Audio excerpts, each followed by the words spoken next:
Assalamualaikum warahmatullahi wabarakatuh. Halo teman-teman semua, selamat datang di video pembelajaran kali ini. Semoga teman-teman semua dalam keadaan sehat walafiat, kapanpun dan dimanapun teman-teman berada. Take your stance, hold on to the back, tight, ready for the pitch, eyes on the ball. 3, 2, 1, listen to the crowd. Get the ball way up high, there it goes into the crowd. Teman pasti pernah menyaksikan dan melihat sebuah permainan bola baseball, bukan?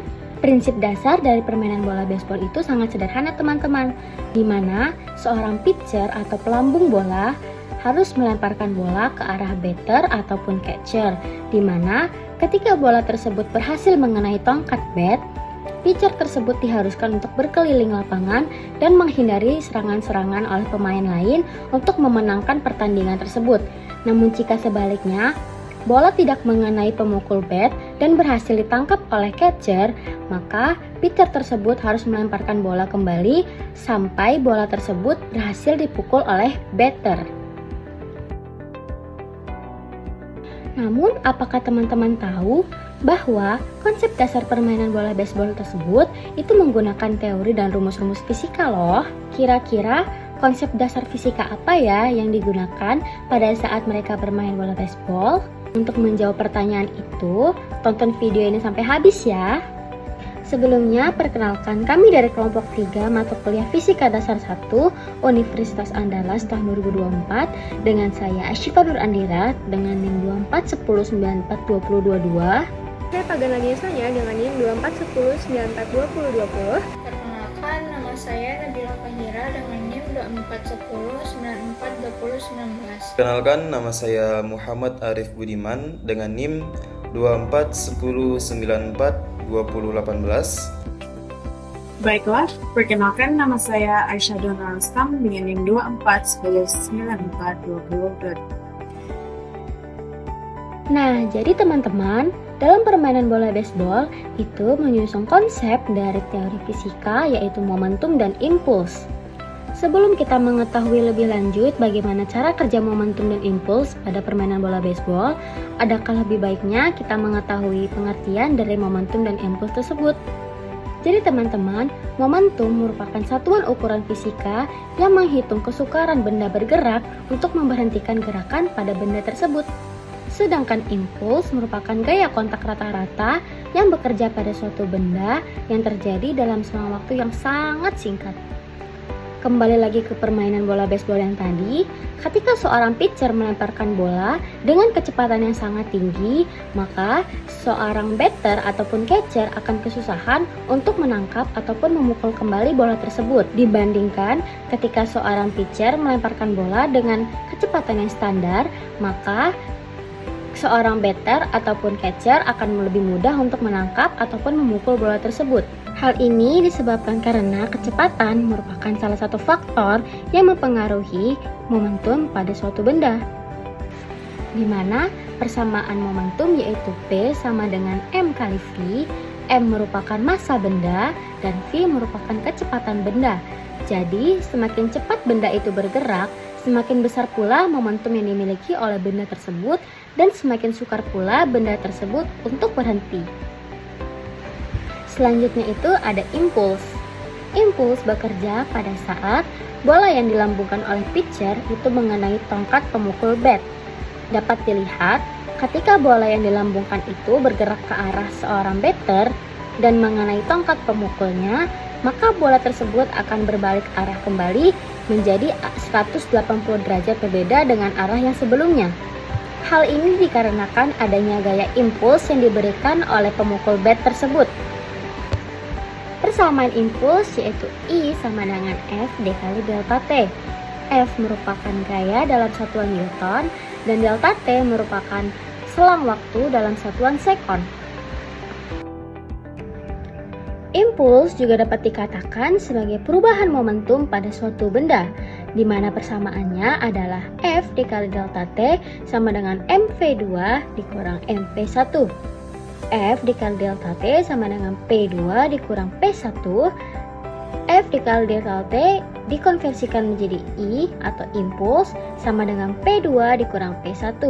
Jadi, impuls sama dengan delta P. Hukum kekekalan momentum. Hukum kekekalan momentum menyatakan bahwa jika tidak ada gaya luar yang bekerja pada sistem, maka momentum total sesaat sebelum terjadinya tumbukan sama dengan momentum total setelah terjadinya tumbukan, atau sama dengan konstan. Dengan rumus, M1V1 ditambah M2V2 sama dengan M1V1 aksen ditambah M2V2 aksen. Atau P1 ditambah P2 sama dengan P1 aksen ditambah P2 aksen. Dengan P adalah momentum, di mana seperti yang kita ketahui rumus dari momentum adalah M dikali V atau massa dikali kecepatan. Selanjutnya tumbukan. Tumbukan adalah keadaan di mana ketika dua buah benda saling bertumbukan dan bertukar momentum dalam waktu yang sangat singkat. Nah, di dalam fisika, tumbukan itu terbagi dari 3 jenis. Yang pertama ada tumbukan lenting sempurna, tumbukan lenting sebagian, dan tumbukan tidak lenting. Oke, yang pertama tumbukan lenting sempurna. Tumbukan lenting sempurna adalah tumbukan antara dua buah benda di mana energi kinetiknya itu tidak ada yang hilang. Artinya, pada saat bertumbukan, energi kinetik total sebelum terjadinya tumbukan itu sama dengan energi kinetik total setelah terjadinya tumbukan, dengan koefisien restitusinya E sama dengan 1. Nah, contoh dari tumbukan lenting sempurna ini adalah ketika dua bola biliar itu saling bertumbukan. Jadi tidak ada energi kinetik yang hilang pada saat kedua bola biliar saling bertumbukan. Yang kedua, tumbukan lenting sebagian. Tumbukan lenting sebagian adalah tumbukan antara kedua bola benda di mana energi kinetik total setelah terjadinya tumbukan itu lebih kecil daripada energi kinetik sebelum terjadinya tumbukan. Nah, pada tumbukan lenting sebagian ini, koefisien restitusinya itu berada di antara 0 dan 1. Nah, contoh dari tumbukan lenting sebagian ini adalah ketika benda itu jatuh bebas dan kemudian mengalami pematian. Oke, yang terakhir tumbukan tidak lenting sama sekali. Pada tumbukan tidak lenting ini, kedua benda itu bergerak bersamaan dengan kecepatan akhir yang sama. Dengan kata lain, setelah terjadinya tumbukan, kedua benda itu saling menempel sebagai satu kesatuan karena energi kinetiknya itu hilang pada saat terjadinya tumbukan. Nah, pada tumbukan tidak lenting ini, koefisien restitusinya itu bernilai 0. Contoh dari tumbukan tidak lenting ini adalah pada saat gerbong kereta api setelah terjadi pertumbukan, keduanya itu saling menempel sebagai satu kesatuan. Nah, baiklah, di sini saya akan menjelaskan tentang fenomena yang berkaitan dengan momentum dan impuls. Contohnya yaitu pada permainan baseball. Saat seorang pemain baseball menangkap bola yang bergerak dengan cepat, pemain berusaha memperpanjang waktu kontak dengan bola dengan menarik tangan ke belakang saat menangkap. Waktu kontak yang lebih lama dapat membuat perubahan momentum yang terjadi secara bertahap, sehingga dapat mengurangi gaya yang bekerja pada tangan. Seperti yang kita ketahui, perubahan momentum atau impuls adalah hasil kali antara gaya dengan waktu. Jika waktu kontak diperpanjang, maka gaya yang bekerja akan berkurang atau lebih kecil. Selanjutnya, yaitu momentum awal bola. Sebelum bola dipukul, ia sudah memiliki momentum.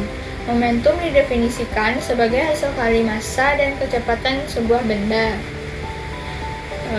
Dapat dirumuskan dengan P sama dengan M kali V, yang mana P adalah momentum, M adalah massa bola, dan V adalah kecepatan bola. Misalnya ketika pelempar melempar bola, bola bergerak dengan kecepatan tertentu dan memiliki momentum sesuai arah. Selanjutnya, interaksi dengan bat. Gaya ini dapat dirumuskan dengan impuls sama dengan gaya kali selang waktu yang bekerja pada gaya, atau I sama dengan F kali delta T.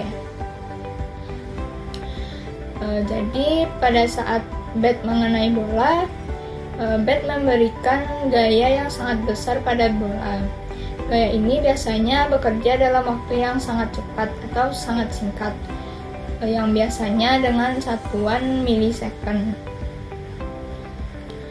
Kombinasi gaya yang besar dengan waktu yang singkat inilah yang menghasilkan impuls yang besar. Impuls yang besar menyebabkan perubahan momentum yang signifikan. Perubahan momentum ini dapat dilihat dengan perubahan kecepatan dan arah yang dihasilkan bola secara drastis. Yang mana bola yang semula bergerak lambat menuju tongkat pemukul, setelah dipukul akan melaju dengan kecepatan yang tinggi ke arah yang berbeda. Hukum impuls momentum pada fenomena permainan baseball. Saat fenomena ini yaitu pemukulan baseball dengan bat tersebut memberikan impuls pada baseball, sehingga menyebabkan perubahan kecepatan baseball. Pada saat bola dilemparkan, bola tersebut bergerak mendekati pemukul. Setelah dipukul, kecepatan bola akan meningkat secara signifikan dan bergerak ke arah berlawanan dari pemukul dengan kecepatan yang lebih besar. Karena adanya perubahan kecepatan pada baseball, maka berlakulah hukum impuls momentum, di mana menyatakan bahwa impuls yang dikerjakan pada suatu benda sama dengan perubahan momentum yang dialami benda tersebut, yaitu beda antara momentum akhir dengan momentum awalnya. Hukum impuls momentum juga dapat diperluaskan dalam persamaan hasil kali gaya dan perubahan waktu sama dengan hasil kali massa dan perubahan kecepatan. Selanjutnya, momentum akhir baseball. Momentum akhir baseball dapat ditentukan oleh massa baseball dan kecepatan setelah berinteraksi dengan bat. Kecepatan baseball setelah dipukul akan tergantung kepada seberapa besar impuls yang diberikan bat. Semakin keras dipukul dan semakin lama kontak, maka semakin besar impuls yang diterima bola, sehingga semakin cepat pula gerakan baseball.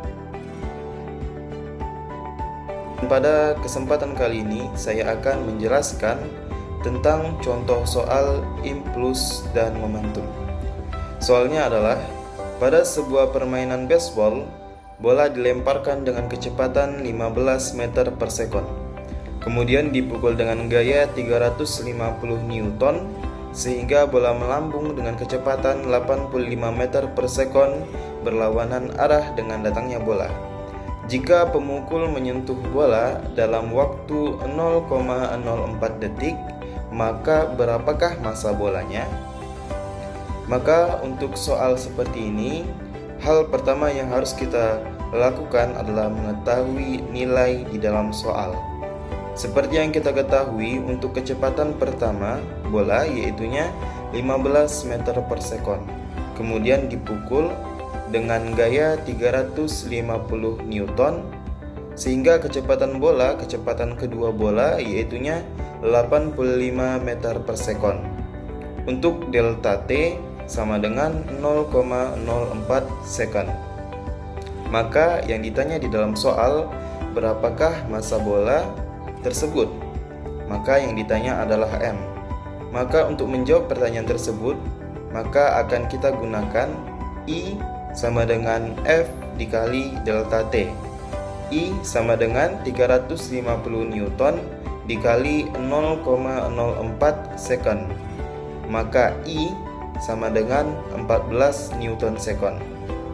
Kemudian kita akan menggunakan rumus yang selanjutnya, yaitunya I sama dengan delta P, P sama dengan M dikali V, I sama dengan M dikali delta V, I sama dengan M dikali kecepatan 2 atau V aksen dikurang V.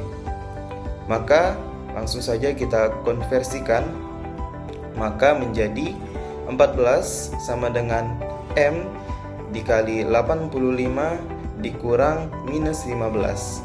Kemudian 14 sama dengan M dikali 100, M sama dengan 14 dibagi 100, M sama dengan 0,14 kg. Maka hasil yang kita dapatkan adalah 0,14 kg. Maka massa dari bola tadi adalah 0,14 kg. Baiklah, sekiranya itu saja pemaparan materi impuls dan momentum dari kelompok kami. Diharapkan teman-teman semua sudah paham mengenai konsep dasar momentum dan impuls. Dari materi yang sudah disampaikan tadi, dapat ditarik kesimpulan bahwa fisika bukanlah suatu materi yang hanya melibatkan rumus dan hitungan saja. Namun, banyak sekali teori-teori fisika yang dijadikan pedoman dalam kita berkehidupan sehari-hari. Salah satu contohnya yaitu tadi tentang konsep momentum dan impuls, yang penerapannya banyak sekali di kehidupan kita sehari-hari. Salah satu contohnya ada permainan bola baseball yang sudah dijelaskan tadi. Dan contoh lainnya adalah saat kita memukul paku dengan palu, juga pada saat kejadian tabrakan dua mobil. Dari video ini, diharapkan teman-teman semua dapat memahami konsep dasar momentum dan impuls dan fungsi beserta cara penggunaannya dalam kehidupan sehari-hari. Baiklah, sekian video materi kami. Jika ada kesalahan ataupun kekurangan, kami mohon maaf. Wassalamualaikum warahmatullahi wabarakatuh.